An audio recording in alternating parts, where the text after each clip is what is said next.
What's going on, everybody? Welcome back to another episode of the Something About Sports podcast. I'm your host, Leon Edwards. This is now episode 5.5, getting up there in numbers. Got a lot going on today that I want to talk about. So this episode may go long, and that'll most likely be attributed to talk about the Royals. I'm excited about what the Royals are looking like so far. What I've seen since the last time I did a local episode, they've been encouraging. The signs have been encouraging. A lot of the things that I've talked about on that 4.5, talking about the week one and maybe what to expect from the Royals going forward. A lot of that stuff started to work itself out this week, and I'm excited to get into that. Before I get into that too far, I just want to go ahead and thank you guys for being here with me one more time. I'm glad to continue to do this. Definitely been fun to engage with you guys on social media. I am on Instagram at SA Sports _podcast, YouTube Something About Sports podcast, or SA Sports. I was a little bit behind actually on putting up videos on YouTube for each episode, but I have caught up on that. So all of the episodes are on YouTube now as well for you guys to find there. We also have that going. And then you can also email me, sasports913@gmail.com for inquiries, suggestions of things to talk about, questions that people can bring up, and different things like that. I appreciate you guys that are liking and engaging with the content on Instagram. It's definitely helpful. It's helped me get a lot more people listening to the podcast. So even though it may not seem like a lot when you guys are doing that, I do want to say that I appreciate it because it definitely does make a difference when people are paying attention and when people are sharing it. So I do appreciate you guys and everything that you do to continue to engage with me. And we'll keep growing this audience, keep growing this family as we get into this. The first thing that I did want to get into today, as you guys I kind of gave you a little preview there in the intro, is the Royals. The Kansas City Royals are in first place right now. I know it's only 2 weeks, but the Royals are in first place. And that's not something we've been able to say since, I believe, 2016. If I'm not mistaken, I don't remember if we were in first place at any point in 2017. I know 2017 wasn't one of the dark years, I guess we could call them now, between 2018 and 2020, where we just watched a lot of bad baseball. I believe 2017 was probably the last time where we had a legit case, I should say, air quotes, at first place. But this year, it's looking more and more every game like it actually is legit. I know it's still a smaller sample size, but I think the thing that's most encouraging is that you get a lot of people that start the season out like wildfire. The Royals had a lot of guys that started the season out really hot, started the season out fast.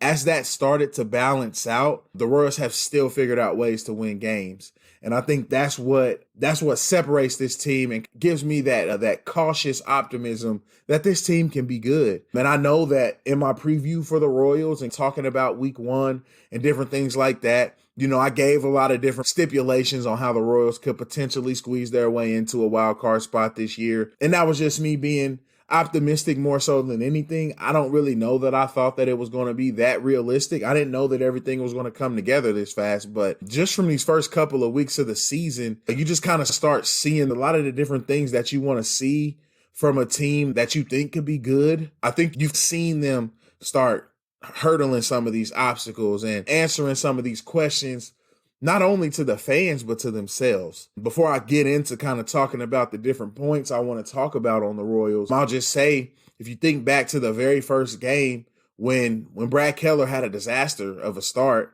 and the Royals picked him up big time with 14 runs. In a game that they gave up 10 runs, they won the game by 4 runs. And then the next night, Brady Singer has a rough out as well, but the Royals didn't really give him as many runs. I think Brady Singer just got his first runs of run support in this last game he just pitched over the weekend. So which was a dominant out, and I'll get into that in a little bit. But you've seen them pick up their pitcher with runs. You've seen them pick up their pitcher with defense so far. You've seen the Royals win a game on a defensive play by Salvi, which was just insane. Greg Holland bounced the ball before home plate. It bounces up off of Salvi's chest, bounces off the batter's leg. He's able to grab it and gun a guy down at third for the final out of the game. So you've seen him win a game with the defense. You've seen now through this last round of the rotation, you've seen the pitchers winning games. You've seen the pitchers having really good outings through the first go of the rotation. I think we would say Danny Duffy and Jake Junis were really good. Mike Minor was okay. He didn't win you the game. He didn't lose you the game. And Brady Singer and Brad Keller were bad. They didn't have good at first outings. And now we're through the second part of the rotation, and everybody had a good outing this time. I think that speaks volumes to what the Royals can be this year. If they can get consistently every time through the rotation, if you can get three of those guys with a winning caliber game or a quality start, I guess I could say, and using a baseball term, if you could get three of those guys getting a quality start every time through, you're going to be in really good position with the way that this team can hit the ball. And then the way that they've shown they can win these close games and they can manufacture runs. That's one of the things that I think is kind of nostalgic already. I know it's only been 6 and 7 years since those World Series runs, but this team, you already talk about having Salvi still on the team, and then you get Jarrod Dyson brought back, you get Greg Holland brought back, you get Wade Davis brought back to the team, Mike Minor's back on the team, and then you talk about the way that they're manufacturing runs. You got multiple guys up and down this lineup that can run the base paths really well. So you have that where guys can manufacture runs and guys aren't scared to take off and make plays. And then you got a team with high defensive potential. I don't think that we've seen them play up to their full defensive potential as a whole unit in a game yet, but they have made a lot of great plays. They've picked up their pitchers big time. And I think that's the first step to it. It's the first step in continuing to build the pitcher's confidence in the defense. And then I think the pitcher's confidence in the run support that they can get as well. I think that's something that we'll hopefully start to see more of, getting these guys some run support. So I don't want to get too far into the pitching because I wanted to talk about Salvi first after generally talking about the team. Salvador Perez is a baseball superstar. I think if anybody had a question about that before this season, I don't think you can question it anymore. This was something that we started to see last year, though. This breakout from the plate. We've always known Salvi's going to be one of the one or two best defensive catchers in baseball, one of the best game callers, one of the best pitch framers. Those aren't the questions about Salvi. The questions have always been about his consistency at the plate and his patience. Can he take pitches? Can he take walks? Can he do a lot of the little things for his team? And he's always come through for the team. He's always been good enough, done everything the team asks of him and needs of him. But after getting this new contract, we've seen a new Salvador Perez, and I think it's just part of his maturity. He's still Salvi. He's still El Nino, silly guy. He likes playing around, likes having fun with his teammates, but there's a different kind of emotion behind it. And I think the first evidence of that, we can talk about the game winner, the walk-off home run he hit in the Saturday game over that weekend series. We can talk about that game-winning home run he hit. And I think the initial emotion was more serious than I think we probably would have seen from Salvador Perez in his younger years. And I think he's on a mission now. There was a story that came out, and I'm so sorry for the writer. I cannot think of which writer this was in Kansas City, one of the beat writers for the Royals. It'll come to me and maybe I'll add it in later, but for the life of me, I can't remember which writer wrote this story, but they talked about Salvador Perez before that game on Saturday, before that second game of the doubleheader. Jarrod Dyson was having a conversation with Salvi, and he asked him what he wanted out of baseball, where he sees himself, what are his goals. And Salvi talked about wanting to end up in Cooperstown, and he wants to be a Hall of Famer. And I think he's well on his way to getting there, but just seeing these small changes in him, this maturity as a hitter, is something that is very welcome, very encouraged. He's definitely, I would say, the second, right now, the second most iconic, I guess, for lack of a better word, right off the top of the head. But as far as like well-known or face of the franchise, he's the second face of the franchise. I guess I can use that terminology, face of the franchise. In my lifetime, our first one is going to be Alex Gordon. He'll always hold a special place in young baseball fans' hearts that grew up in Kansas City, that love baseball. He was here through the good days and the bad days. He was our best player and one of the best players in baseball. Gave baseball a reason to talk about the Royals a lot more than they needed to for most of his years here. So seeing him wait it out, end up on a championship team, that was something that was really cool. I think Salvador Perez is going to be like the opposite of that. He's the guy who he started off when the team was good. He came in a time where the team was building something really special. He started his career off with a lot of success, and now we're seeing him grow into kind of the stigma and the shadow that's been following him around for all these years now, because he's always been that good of a player. But I don't know if there's a lot of people, even in Kansas City, that would say Salvador Perez was a bona fide baseball superstar in the entire landscape of baseball. I think that's something that we're watching right before our eyes. We're watching Salvador Perez carry that mantle, and I think he's loving it right now. And then not only did he hit that walk-off on Saturday, he turns around and he hits the go-ahead and 2B game-winning home run on Sunday as well of that same series. And it's just great to see, because he's the guy on this team. And I think this season he's going to get a full season, because like I said before, last year he did start. This isn't brand new to everybody. He did start this. We were seeing this path from Salvador Perez last season, and then we got cut short. The season was shorter. We didn't really get to see it over a whole 162-game season. This year we get a whole 162-game season, and he looks like he's ready to go for it. He looks like he's locked in. And he's ready to have a great year. So I'm excited to continue to watch Salvador Perez this year, continue to watch his ascent. I don't think there's any reason to believe that he won't continue to get better. At this point, we're seeing this improvement from him. I really don't think there's any reason to believe that he won't continue to get better. He won't continue to be motivated. I think having Yadier Molina right down the road, just catch his 2,000 game for the Cardinals, I would imagine that's gonna inspire Salvi as well. Just watching the longevity that Molina has had and how he's been able to continue to reinvent himself and continue to improve throughout his whole career. And that's somebody that we know Salvi looks up to anyway. But now with the ties to the organization with Mike Matheny, a former catcher himself who coached Yadier Molina through a lot of those times, you're going to see that. You're going to see that influence on Salvador Perez. You're going to see him continue to grow. And I don't think that it's an accident that he's having this growth under Matheny. And that's another thing that I do want to get into later. I know I'm foreshadowing a lot of different points that I want to make in this episode and in this Royal segment, but I do want to talk a little bit about Matheny later. But I do want to say while I'm talking about Salvi that I don't think it's an accident that he is having this kind of taking these big steps under Mike Matheny right now. So I just want to make sure we give Salvi his flowers and we appreciate him for what he is. And before that was just a Kansas City superstar, a guy that everybody in Kansas City was going to know. He helped bring us a championship. He's a very steady presence, a good guy to have as the face of the franchise, but he's a bona fide baseball superstar. I think he has been for the last few years. He's pretty much just stepping into that this year and taking claim of it. And I think by the end of this season, it's going to be undeniable. He'll win another Gold Glove. He'll probably win another Silver Slugger if he stays on this same pace. And I think we'll just continue to see that. We'll continue to see Salvador Perez be one of the best, not only catchers, but one of the best players in baseball. But he's no doubt been one of the best catchers in baseball. There's not a whole lot of guys with already the longevity, because Salvi started as a young guy. And he came up making plays. He came up making an impact on the franchise from day one. From game one, actually, if those of you guys that remember, he came up making an impact. This is something that we've seen and we've known was in there from Salvi from day one. And now I think the rest of the baseball world is going to get to see it.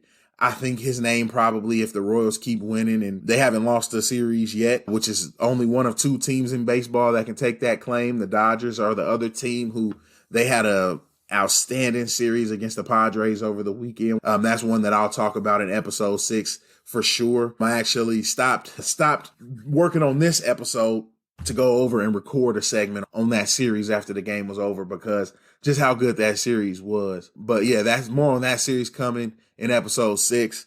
But again, back to the Royals, no series losses. If the Royals continue to win games at this rate, they continue to hover around first or second place in the division, continue to produce runs the way that they have, and even pitching and continue to pitch the way that they have, I think you can see Salvi's name start flying up there, even in MVP talks. I think it's something that I think is cool to see. It's fun as a Royals fan to have. It's fun as a fan of any team. When you have a guy on your team that's one of the best in the game, it's something that's definitely fun to follow, fun to watch, fun to see develop.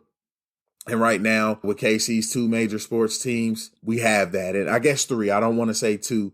We have 3 major sports teams. We do have Sporting Kansas City here as well. And we've had bona fide superstars for them for Sporting Kansas City. But right now, I think there's no match to Patrick Mahomes, of course, in Kansas City, and then you got Salvador Perez right behind him. Those two guys are going to carry the mantle for KC Sports for a while, and it's just exciting to be a Kansas City sports fan right now, and then exciting to watch the Royals right now. They have that youthful exuberance that Salvi brings to a locker room, to a dugout, I guess I could say, talking about baseball, make sure I use baseball terminology, but they have that same exuberance that you see from Salvi and the way that he plays the game with so much joy. Just an exciting time to be a Royals fan, an exciting start to the season. The pitching, I talked a lot about the pitching in the last episode. In my last chat about the Royals, it didn't start great. It started off kind of rocky from both perspectives, and the bullpen had its struggles. The starting lineup, the starting rotation has had its struggles. Both have picked it up big time over the last couple of series. Brad Keller came out and had a dominant second performance. Brady Singer the same way. Third performance, sorry, for Brad Keller. Brady Singer the same way. He came out and he looked awesome on Sunday.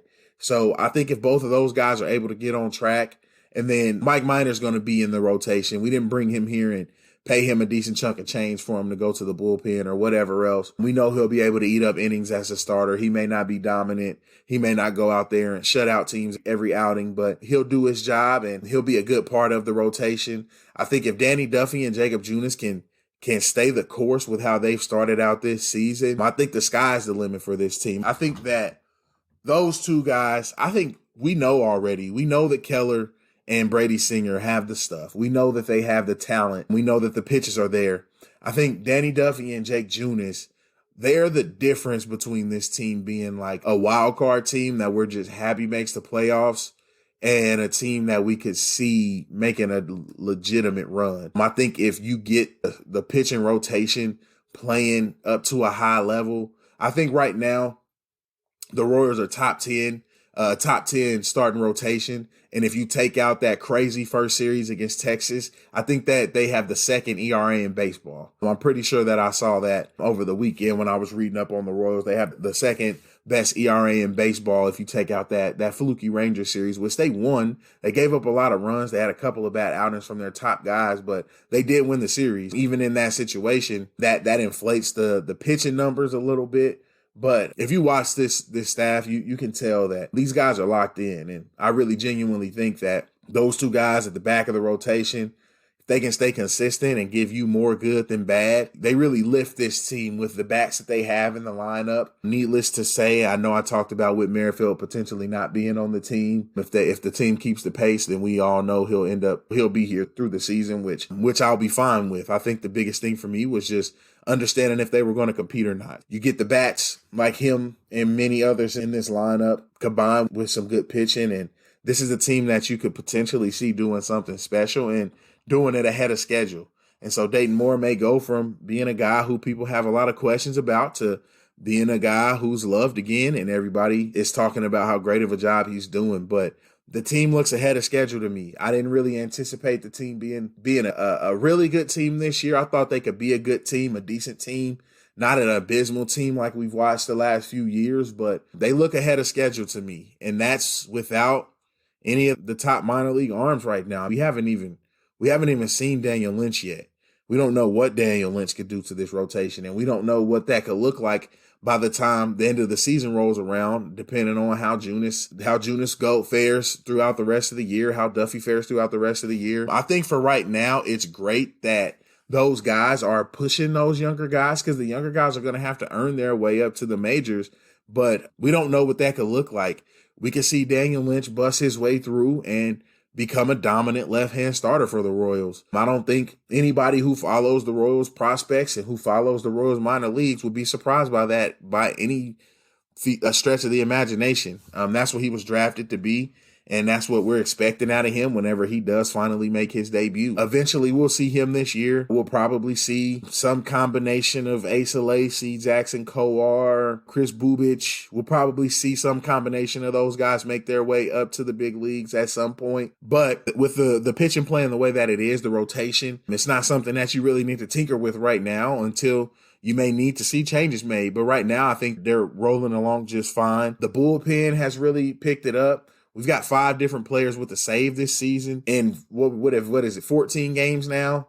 Something like that. So it's is something that's another thing we're not used to seeing. And I think Mike Matheny, he's getting away from that. Like, it doesn't matter who finishes the game. It's about the matchups and how he wants to roll the dice out of his bullpen. And he's got all of those guys over there. He's got two guys who are legitimate closers historically. You're talking about Wade Davis and Greg Holland. And then you got guys like Scott Barlow, who's been rock solid, who they look like they could be closers. Kyle Zimmer, who I'm just glad to see Kyle Zimmer being successful at the major league level. We were all really excited about Kyle Zimmer coming out as a number one pick of the Royals. Injuries have just derailed his career like not many you see, but seeing him pitching healthy in the majors and having major success as a bullpen arm, I'm just happy every time I get to see him pitch, because we know as Royals fans that have followed the minors and that have followed a lot of these top prospects,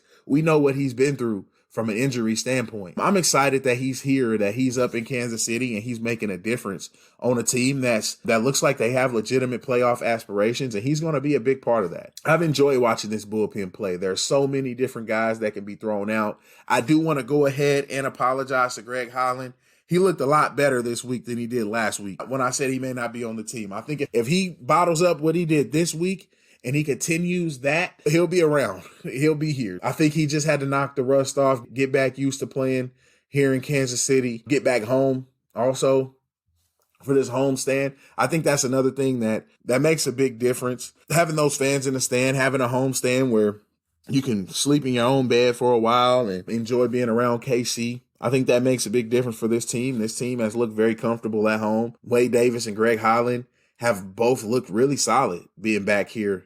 Wade Davis has looked solid since day one. Wade Davis has been solid since day one. Greg Holland's rounded in the form. I don't know if either one of those guys end up being a closer. I'm sure Mike Matheny will end up having a guy who he wants to be the closer. My guess right now, if I had to pick one, is probably Scott Barlow. I think he's just been the most steady. He looks like he's been, to me, if I had to pick a bullpen MVP, it would probably be him. I think he's been awesome so far this year, and even going back to last year. So I like Scott Barlow a lot. He may end up being the guy. He may not end up being the guy. But I think either way, it's just encouraging to see that all of these guys, not only can they come out and have good outings and give good innings, but they can do it at different times. Like, none of them are shaken by coming in at certain times. Like, they come out with the same approach no matter when they're called upon. I'm excited about watching the bullpen for the rest of the year. I think the Royals are now at 55 games, I think may be the count. And I'll have to double check that, and I might change this number if I remember to come back and change this number on the recording. But I think it's at 55 games now that the Royals have won when they're leading after 7 innings or something like that when they get into their bullpen. It's a crazy stat like that. Something along those lines, though. But the Royals bullpen has been strong. That was a part of the team that we knew. We pretty much anticipated them being strong coming into this year. We knew they'd be pretty good. It was a little bit of a rough start, but everybody was just knocking the dust off. I think now looking back at that first week, we think about that Rangers series, and then even in that Cleveland series, going up against Bieber. Bieber's been dominant against everybody. I think that we might have read a little bit too much into that game against Bieber with the bats. That being like the first top level pitcher the Royals went against, but Shane Bieber's just really good. That's kind of what it's proven out to be. First pitcher ever with 10 strikeouts in his first 4 starts of a season. He's making everybody look bad, not just the Royals. So I think there were some things from that first week that we didn't really know what to make of yet, but now that we're getting into playing more baseball, I think now we're starting to really understand who this team is more and what they're about. And I think they were just more so knocking off the rust and just getting things going in that first week. But I'm excited to watch it for the rest of the way. I think Mike Matheny is doing an awesome job. I was not one of the people who was happy about the signing to go get Mike Matheny at the time. Probably more because I know a few Cardinals fans who weren't big fans of him talked about how stubborn he was. He wasn't really willing to adapt and different things like that. Just a lot of different things that came out of St. Louis about Mike Matheny that I think he was also working on his own craft. And then I think he probably got a little bit of a bad rap. But St. Louis fans were spoiled with the success that they had for so long and all of the World Series appearances, the titles, being pretty much just like the class of the National League for a while. They were like the Spurs of the National League for a while there. And I think they just got spoiled. And when things went south, Mike Matheny kind of caught the brunt of the blame. And I think now, after this being year 2 for him, I'm starting to realize that I think he's a really good manager. And I think we were hard on him to start. I think we need to give him a legit chance. The team seems like they're really enjoying playing for him. They seem like they want to win for him, and he seems like he has the formula. He's talked about it a few times that I've heard him through the offseason and even through the start of the season, of just making the city fall in love with the team and the style of play. And he just says that the style of play is what makes the city fall in love with a team. And he wants to bring back that style of play, like how when the Royals were successful most recently, when the city fell in love with those teams. And those players. He wants to bring that back again and have that same kind of feel around Kansas City for the Royals. And I'm excited to see it. I appreciate Mike Matheny being here now. I appreciate Dayton Moore for not shying away and sticking to his guns and hiring him. I think he's doing a phenomenal job. And like I said before, I think he's had a hand in Salvador Perez being that good. I don't think it's an accident that he's coached both Salvi and Yadier Molina through some of their best baseball. I don't think that's an accident. And he's a former catcher himself, so that also explains it. But I think that's something that we can look at, and we will look back on years down the road when people are evaluating him and his career. And we'll talk about that, because I think both of those guys end up being Hall of Famers. I think Yadier Molina is easily a Hall of Famer already. And then I think Salvador Perez is building his way up to being one. I think that we'll talk about Mike Matheny's impact on those guys a little bit more so then than we do now. We don't talk about it as much. But I told you guys I was excited about the Royals. I told you guys I was going to get long-winded on them, and that I did. But for today, I'm going to wrap that up on the Royals. I didn't have a whole lot of stats today. I haven't really been in my stats as much. Finding different stats, different weird things like that. For 6.5, I'll make sure I bring some more stats, some different things to quantify how the Royals are doing. I know a lot of this is opinion-based, but sometimes people like stats. Sometimes people like hearing kind of the support and different things like that. So I'll bring some stats next time to quantify what the Royals are doing from home plate and also from a pitching standpoint. Yeah, we'll do that next time. I guess the next thing that I want to go ahead and hop into is going to be KU basketball. KU basketball has just been a steady meal of news. It hasn't really slowed down since the season was over. And I think this is I don't think this is just a KU thing. I think this is just a college basketball thing. I think now with the way that the transfer market is set up and reclassifications go and a lot of that other stuff, I think that we're just going to see a lot of news. There's just going to be a lot of offseason news. There's going to be a lot of stuff that comes out after the season. There's no break anymore, really. There won't be a lull. We'll see a small one, I guess. Once all of the recruiting stuff dies down, we'll get a lull and we'll be able to start evaluating the team for what it is when we know what the team is. I think we will get that. But for now, it's just been going and going. Been having to try to keep up with it because it hasn't stopped. So the first thing I wanted to talk about, which is huge, and I talked about Bryce Thompson a lot on this podcast before and how I thought he was going to be a really good player here. So the news that he was transferring out of the program totally blindsided me. None of the other guys surprised me. None of them surprised me. Like I said before, I would have liked to see Tyon Grant Foster stay. I would have liked to see Enaruna get another look. But neither one of those guys leaving surprised me in the slightest. Bryce Thompson transferring, that definitely surprised me. I didn't anticipate that. I didn't see that coming. There's been some different rumors and talks out there that he's transferring back to his hometown Tulsa team. I don't know how valid that's going to be. He's a former 5-star player, really good high school player. I think he'll have his pick of the litter. So I'd be surprised if he ended up back at Tulsa, if I'm being honest, just because of the options he's going to have outside of that. He's going to have plenty of options. He'll be able to pretty much go to any program he wants to go to, I would imagine, because he does have a lot of talent. But I talked about that a little bit, that I thought the injuries derailed his season a little bit more so than just his skill. He never really got a chance to get in a rhythm. And I was excited to see him grow with the program through the next few years because you could tell he was very intelligent in basketball. He was a very intelligent basketball player. He wanted to be good. He wanted to be great. I was excited to watch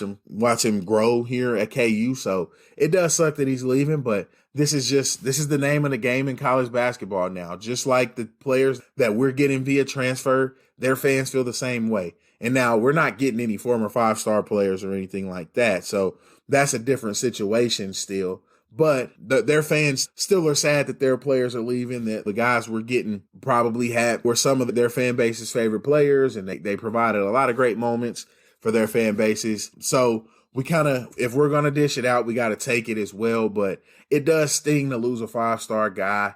Those are the kind of players, especially ones that don't go to the NBA. Those are the ones that you can really build those title contending teams around. Those 5-star guys, 4-star guys that stick around for 3 and 4 years and really build a foundation in the program, really become one of the pillars or the cornerstones of a program for 4 years. And Bryce Thompson had the looks and the making of all of that with his family ties to Coach Self and how good of a high school player he really was. I got a chance to watch him at Booker T a couple of times, and the dude can play. So we'll see where he ends up playing at. He's going to go somewhere and be really good. I think he's an all-conference, first-team all-conference caliber talent, conference player of the year caliber talent when he figures it all out. I think it's just going to take him a little bit, and he's got to stay healthy for a longer stretch. I think the health is what kind of derailed him this year, and Bill Self even said that, and we saw that with him being a starter down the stretch of the season when COVID started hitting and different things like that. A lot of us wanted to see DeJuan Harris, but it was no question to Bill Self who the starter was going to be at the other guard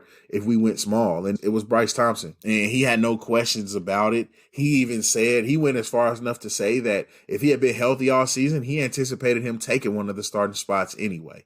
So he really thought highly of him. He thought he was going to be a really good player as well. It sucks to see him go. Good luck to him in his future endeavors. I do think him leaving, it raises a bigger question about the program and about the building of the program and different things like that. The most successful players in recent Kansas basketball history, out of the most successful players in wins and in tournament success, individual success, none of those guys have really been 5-star players. Devon Dotson, he was a 5-star player, McDonald's All-American, really good. He ended up being a really good player. So I'm not going to say that there were none, but also if you think about it, Devon Dotson was, in his 2 years, he was on the team that ended the streak. He was one of the better players on the team. Everybody knew how good he was. You could watch the games and tell he wasn't really the reason why the streak ended, but he was the point guard for the team for the streak, for ending the streak. So you had that year. And then you had the year where he's part of one of the biggest what-ifs in program history with COVID canceling the NCAA tournament, a potential 1-seed team, number 1 team in the country at the time. I think he didn't, and also going back to that 2019 season, that 2019 tournament, they got blasted in the first weekend. So you really didn't have that. You didn't have that success out of Devon Dotson in the tournament. You didn't really get a lot of individual accolades. You could even argue that even on his team, if you just look at the whole landscape of Kansas basketball and what players brought here and the impact that they made on the program, you can argue even on that number 1 team, even though he could have had an argument for the best player, he averaged the most points. Udoka Azubuike and Marcus Garrett have made a lot more of an impact on the program and done a lot more winning from a team standpoint than Devon Dotson did, and neither one of those guys were 5-stars. So you really don't have that recently, the player that has had the individual success and the team success as a 5-star player. We haven't really had that. Our most impactful players have been guys who were supposed to go to small schools like Frank Mason or Devontae Graham, Svi Mikhailuk. Malik Newman was a 5-star player, but you can isolate his march in that 2018 season. I believe that was 2018 when they made that Final Four run. Yes, that was when Villanova won. So 2018, in that 2018 season, you could put that run in there for him. But other than that, he was already a transfer. He wasn't that highly touted.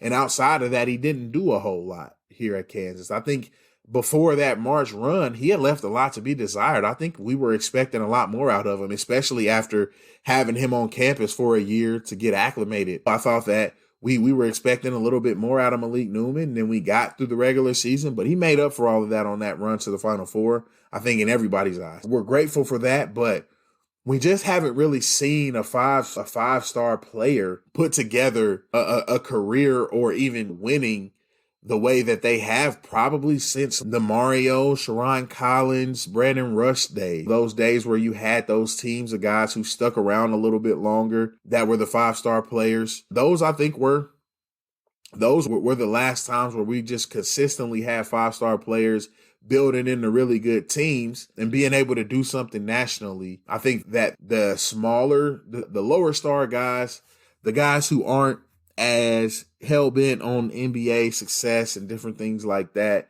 don't come in with one foot already out of the door, I think they've just seemed like the guys who have gotten a lot better during their time here, and they have made a lot more of an impact on the program. And I think that now this isn't something that I'm not a coach, and I don't know what Coach Self's approach to recruiting is, but I think you really have to see him adjust a little bit to these 5-star players that he's going after, and what is he looking for in them? Because you're going to want a guy who's going to buy into the program and who's going to want to be successful and who's going to want to 100% be in Lawrence. I think instead of just, because we're Kansas, we have to go after everybody. We have to go after the best players. We have to go after the top 20, 30 players in the country and make them tell us no first. I think that's just part of the process because we are Kansas. But I think in that, you have to start identifying those players that you really think can have an impact on the way you play basketball, because we just haven't seen that impact with these 5-star players recently.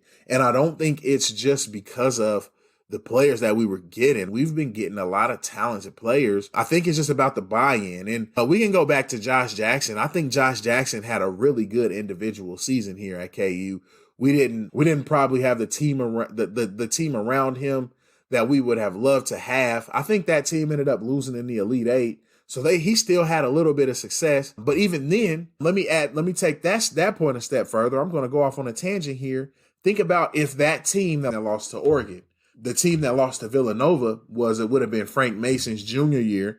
So that's going to be 2016.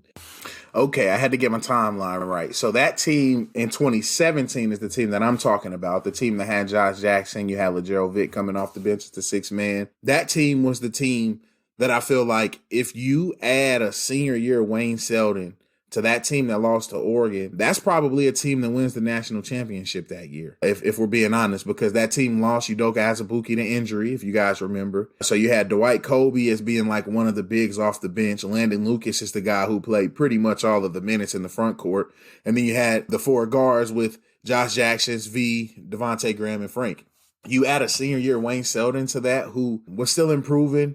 Wayne Selden, I bring this up because he was also another one of those 5-star guys that, even though he never really had a NBA player caliber season at KU, he always had one foot out of the door as well because of his high school pedigree. He never really came to Kansas with the expectation of being here long. So I think, and if anybody else watched his highlight tape coming in, he didn't look like a guy who would be at Kansas for very long. I know he ended up with some knee issues. He had some stuff that kind of started to make his athleticism go a little bit, but that was a guy that if you add him back to that team that lost to Oregon as a 1 seed there in 2017, you're talking about a team that potentially wins a national championship. And those are the types of things that we have to look back on and really say what could have been or what could have happened. And I think that the 2013 class, the class that included Wayne Selden and Frank Mason, actually, ironically, I think that class probably over the last 10 years or so, I think that's the prototypical class that we should look for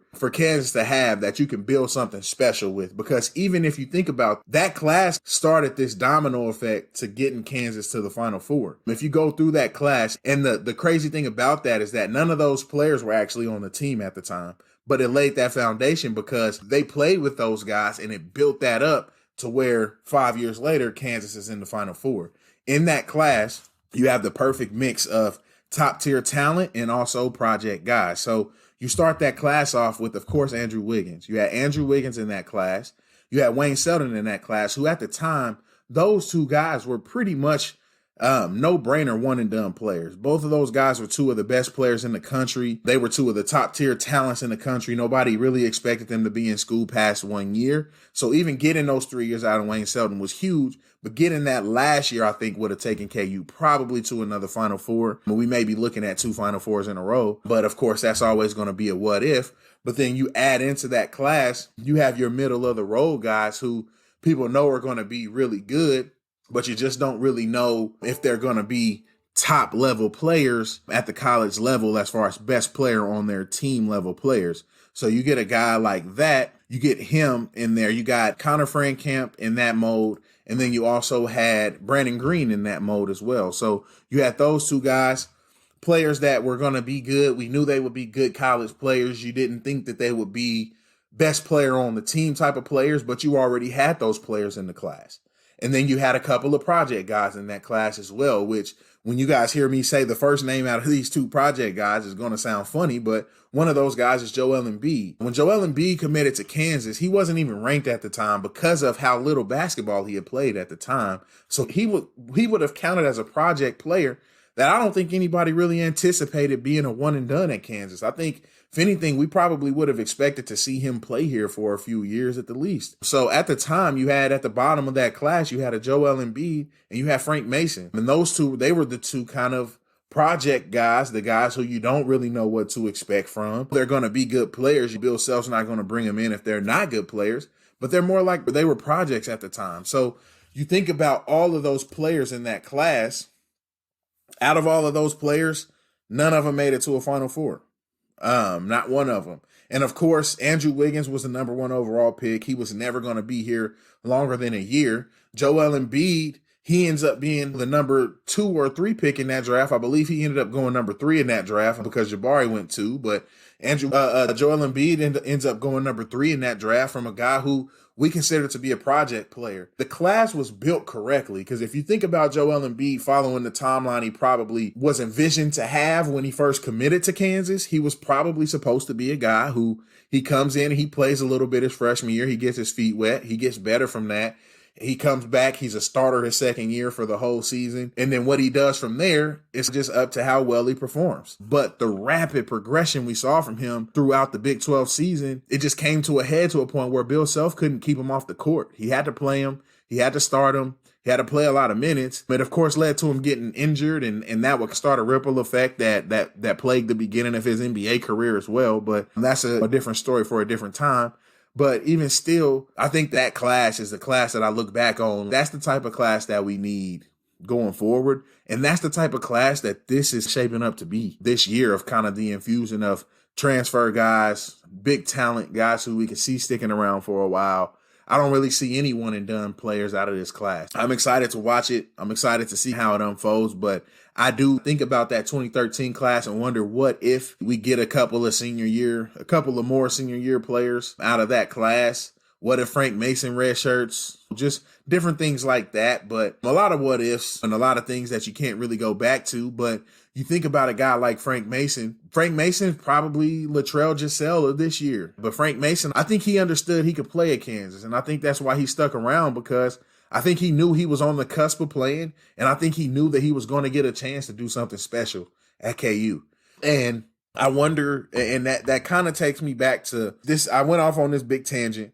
It takes me back to talking about Bryce Thompson and just where he is now. And I wonder if he came here and he saw the competition and if he didn't really think that he was going to be able to play a huge role on the team at any point. That's where that makes my mind go. But I went on a long tangent to get to that point. But even still, it's something that I think we should be thinking about. So you just never really know with these players. You never know what's going on at home. You never know what's going through their heads for why they want to leave, how their relationship with the coaching staff is. They could have been recruited by Jerrance Howard as well. I think that's something that not a lot of people that didn't play college sports or didn't have a coach that recruited them to a place that maybe wasn't the head coach. I think sometimes that's lost on people as well. And that goes into my next couple of points. But I think that does get lost on people. That could have had a role in this as well. We don't really know for sure, and we won't know the full story, but good luck to Bryce Thompson. I hope that this opens eyes to a lot of KU fans that I don't think we have to have the top 5-star players in the country to win. I think we should find the right 5-star players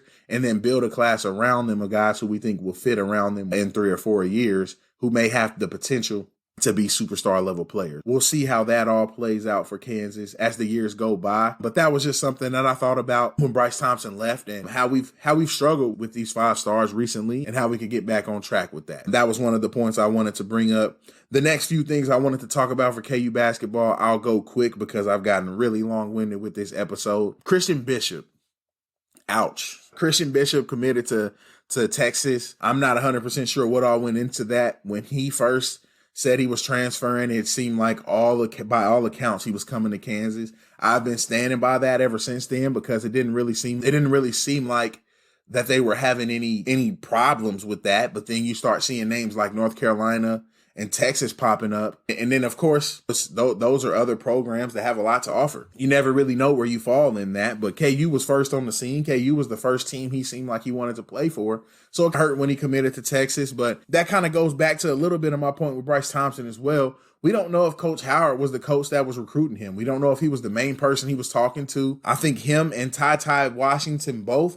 KU made Ty Washington's Final 6 teams, but Texas also is on there as well. And that wasn't a team that was believed to be in the mix until Jerrance Howard moved to Texas to go coach for Chris Beard. So I think that people sometimes discount having that coach that's recruiting you, but that stuff, you build a relationship with those coaches. Those are the coaches that you have the more personal relationship with. The other coaches, they're going to still coach you. They're still going to teach you things on and off the court. But that coach that recruits you there, that's the one that gets to know you. That's the one that gets to know your family. That's the one who actually checks in on you as a person. So that makes a big difference when that person's not at the school anymore. So I think that Christian Bishop may have had something to do with that as well. Just seeing him shift to UT like that when all signs pointed to him coming to KU, it was tough because while we were waiting it out for him, a lot of guys went off the board that I think KU probably would have had a shot at his position. KU's back to the drawing board for that. We'll see how that all plays out for Kansas with the rest of this recruiting cycle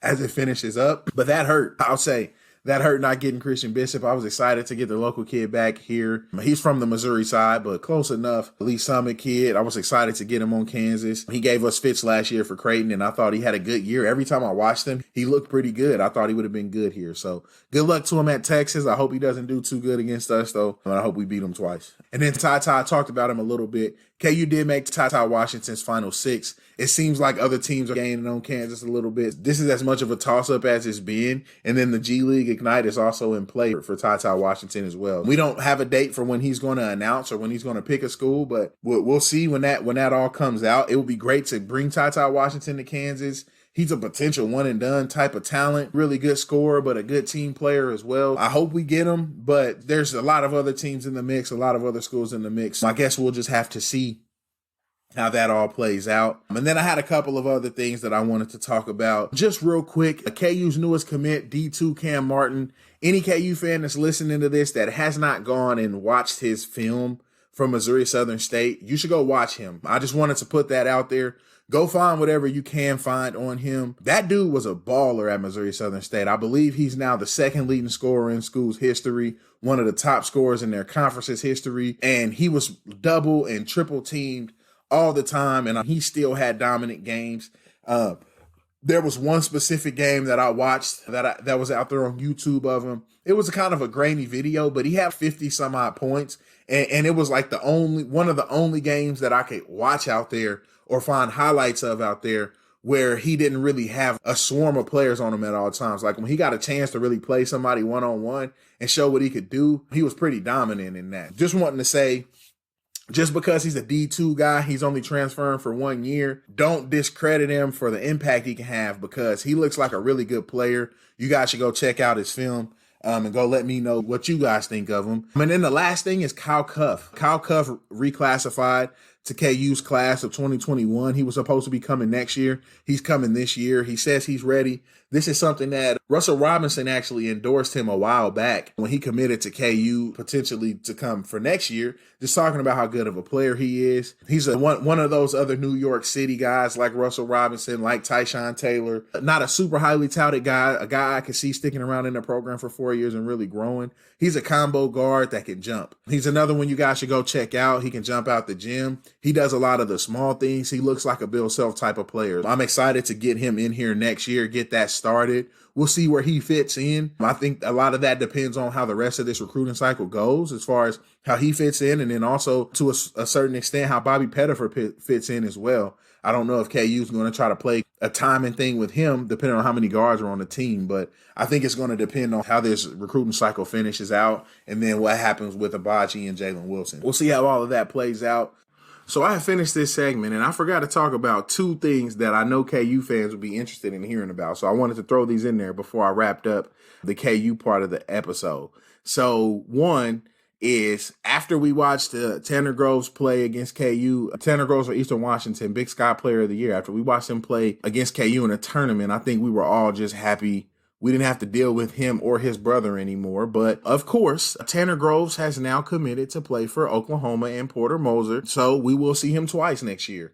So that's fun. We'll have to play against the headband or Bill Walton reincarnated. I don't know if his brother Napoleon Dynamite will follow him there or not, but we will get to see him play next year. Oklahoma loses Brady Manek. Brady Manek actually ends up going to North Carolina, which is a really good move for Brady Manek. He'll get a chance to play at a Blue Blood program for his last year of college basketball. I think that's awesome for him. So congrats to Brady Manek on that. But they lose Brady Manek, who we all already were tired of, and now we get to play against Tanner Groves next year. Sorry, not Jacob. Jacob is his brother. We'll get to play against Tanner Groves twice and get to see him put up 35 and 15 on KU on 10 threes and all of that. I thought that was fun. That was an interesting story that I wanted to bring, and I totally forgot to talk about it. So I wanted to go ahead and throw it in here now. And now officially, those are my KU stories for this episode. I've been getting long-winded, so I'll probably rush through the Chiefs now. Since the Chiefs are off-season swing, they actually are getting back in for OTAs here soon for those guys that are going to decide to come back around and at least be in the facility. So they will be getting to that. I did want to touch on a couple of things, and there's actually a couple of things that I was planning on touching on that I think I probably won't make it to in this one, just to keep this episode from going insanely long. But I did want to talk about Britt Reed being charged in the accident, the drunk driving accident that he had a couple of days before the Super Bowl. I just want to say it wasn't something that had come up since I started doing this podcast, and I want to go ahead and just give my condolences to Ariel's family. I do believe the last report was that she's out of the hospital. She has gone home, but she still is on the road to recovery. She still does have some brain damage and some things that are going on, and you just hate to see that from somebody who was actually pulled over being a good Samaritan to a family member. You hate to see that. You want to see whoever it is in those instances be held to, the letter of the law. So this was kind of part of the process. This was something that I think we all saw coming and that we all probably would have encouraged to happen. So just wanted to bring that up. He did get charged with that. He's no longer an employee of the Kansas City Chiefs. We don't know what all that's going to look like and what it's going to look like for the Chiefs as far as charges or as far as lawsuits or anything like that. I don't personally think anything's probably coming the Chiefs' way, other than maybe if there's a way to know that they knew he was drinking and he's had those issues in the past, and something like that could come back on the Chiefs. But a lot of this just seems like a bad decision by a guy who's had his own demons for a long time. So bad decision, horrible story. It's not something that you want hanging over your team's organization, but you got to really just put the prayers up to that family that was affected by this. I think it's very unfortunate that the two children were the ones that were hurt. One of the kids is back fine now, and now Ariel is pretty much, life has been changed for the bad decisions of somebody who's supposed to know better. You just want to put your thoughts out there. I wanted to at least make sure I address that and say that I do agree with that. I agree with him being charged. I agree with him being held to the letter of the law, just like anybody else in our community.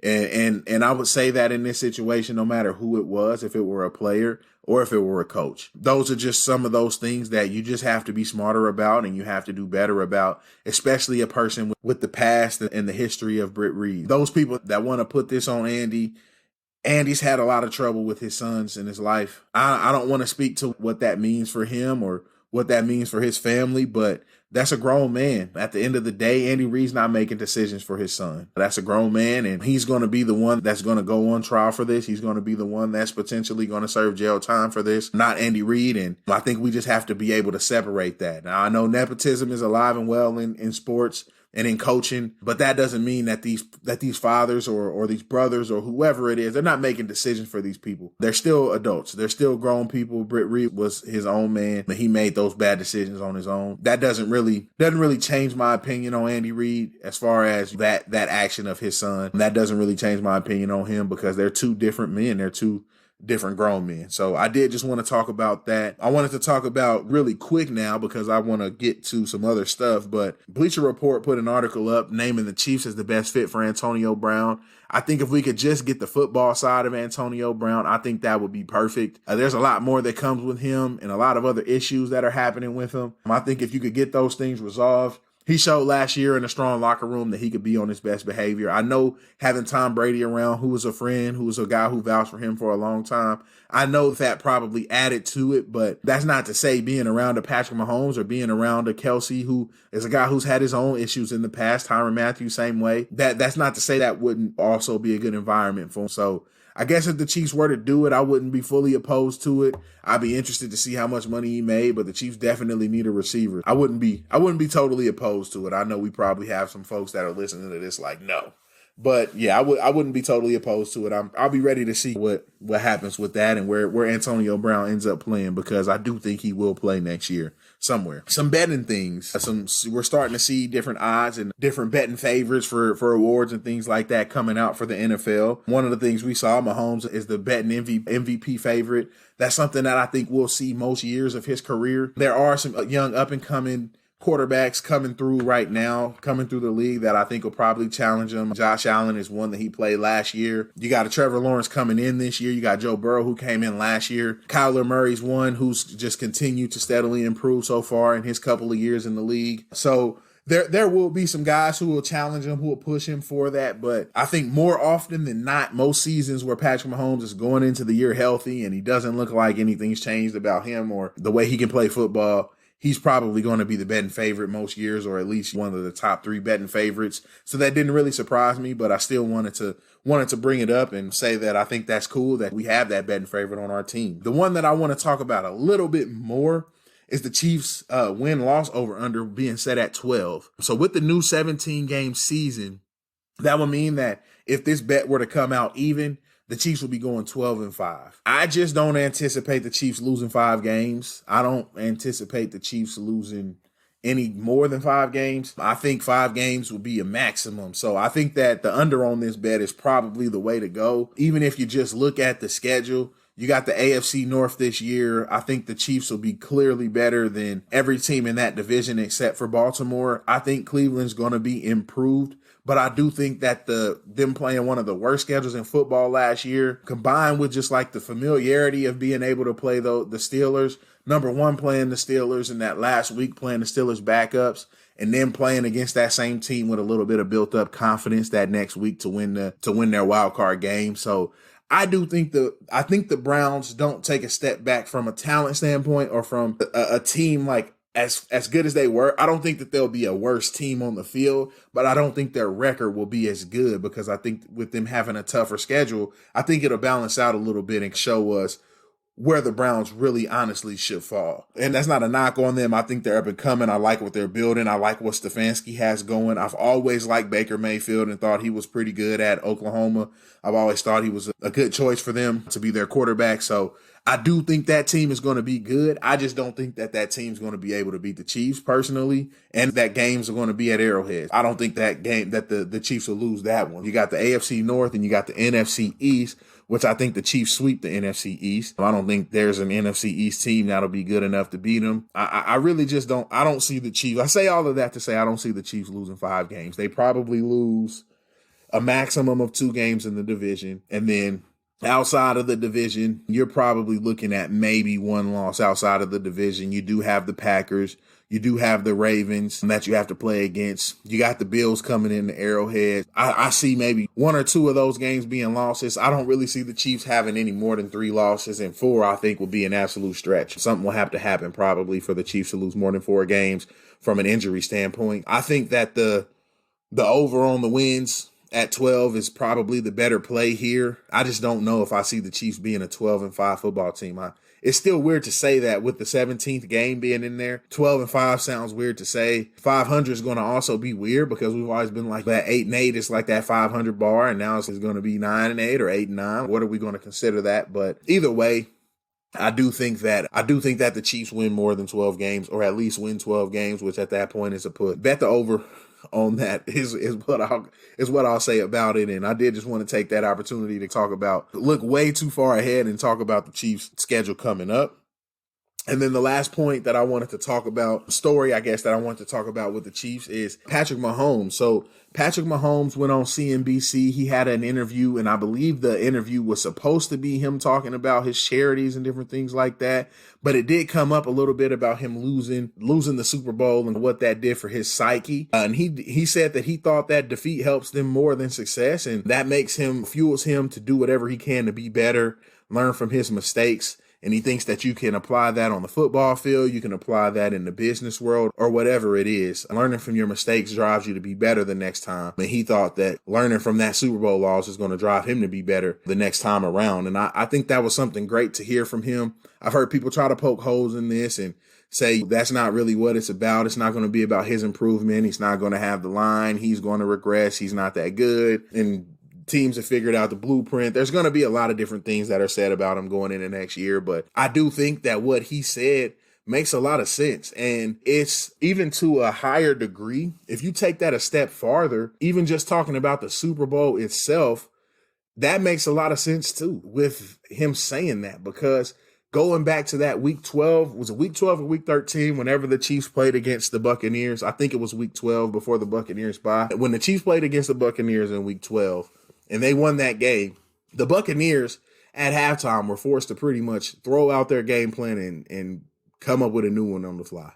They had to change everything. And they came out and they played a totally different style of football in the second half. And they really beat the Chiefs from that 17-0 start. They beat the Chiefs from then on out through the game and through the rest of the season, because since they played again in the Super Bowl, they beat the Chiefs even through the Super Bowl as well. And when you think about that, the Chiefs, from all sides and from all analysis, for most people who watch the post games and who watch what the Chiefs had to say, the Chiefs seemed like they just came out and they expected what they did the last time to work again, because they were successful at the time before.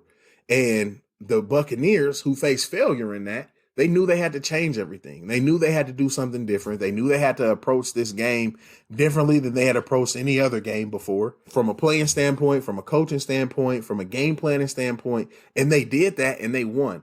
So I think now the ball's in the Chiefs' court, the ball's in Mahomes' court. They've got to figure out how they're going to adjust to taking that loss, the biggest loss probably in most of their lives, as far as the stage is concerned. They got to figure out how they're going to take that, and they're going to adjust, and they're going to improve. Even just that jump from week 12 to the Super Bowl shows you what he's saying is true.